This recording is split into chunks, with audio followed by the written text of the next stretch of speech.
worked in that office before you.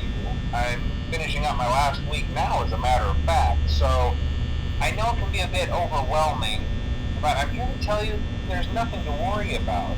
You'll be fine. So let's just focus on getting you through your first week, okay? Let's see. First, there's an introductory greeting from the company that I'm supposed to read. It's kind of a legal thing, you know. Welcome to Freddy Fazbear's Pizza, a magical place for kids and grown-ups alike, where fantasy and fun come to life. Fazbear Entertainment is not responsible for damage to property or person. Upon discovering that damage or death has occurred, a missing person report will be filed within 90 days or as soon as property and premises have been thoroughly cleaned and bleached and the carpets have been replaced. Blah, blah, blah. Now, that might sound bad, I know, but there's really nothing to worry about. The animatronic characters here do get a bit quirky at night, but do I blame them? No. If I were forced to sing those same stupid songs for 20 years and I never got a bath, I'd probably be a bit irritable at night too. So remember, these characters hold a special place in the hearts of children and we need to show them a little respect, right? Okay. So just be aware, the characters do tend to wander a bit. They're left in some kind of free roaming mode at night. Something about their servos locking up if they get turned off for too long. They used to be allowed to walk around during the day too, but then there was the bite of 87. Yeah, it's amazing that the human body can live without the frontal lobe, you know? Now, concerning your safety, the only real risk to you as a night watchman here, if any, is the fact that these characters, if they happen to see you after hours, probably won't recognize you as a person.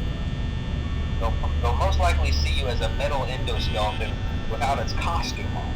Now, since that's against the rules here at Freddy Fazbear's Pizza, they'll probably try to forcefully stuff you inside a Freddy Fazbear suit. Now, that wouldn't be so bad if the suits themselves weren't filled with cross beams, wires, and animatronic devices, especially around the facial area. So you can imagine how having your head forcibly pressed inside one of those could cause a bit of discomfort and death. The only parts of you that would likely see the light of day again would be your eyeballs and teeth that pop out the front of the mask. Yeah, they don't tell you these things when you sign up. But hey, first station of the breeze. I'll chat with you tomorrow. Check those cameras and remember to close the doors only if absolutely necessary. Gotta conserve power. Alright, good night.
talk just to make sure everyone's in their proper place, you know. Interestingly enough, Freddy himself doesn't come off stage very often. I've heard he becomes a lot more active in the dark, though, so hey, I guess that's one more reason not to run out of power, right? I also want to emphasize the importance of using your door lights. There are blind spots in your camera view, and those blind spots happen to be right outside your doors. So if you can't find something or someone on your cameras, be sure to check the door lights. You might only have a few seconds to react. Not that you would be in any danger, of course. I'm not implying that. Also, check on the curtain in Pirate Cove from time to time. The character in there seems unique in that he becomes more active if the cameras remain off for long periods of time. I guess he doesn't like being watched. I don't know. Anyway, I'm sure you have everything under control. Talk to you soon.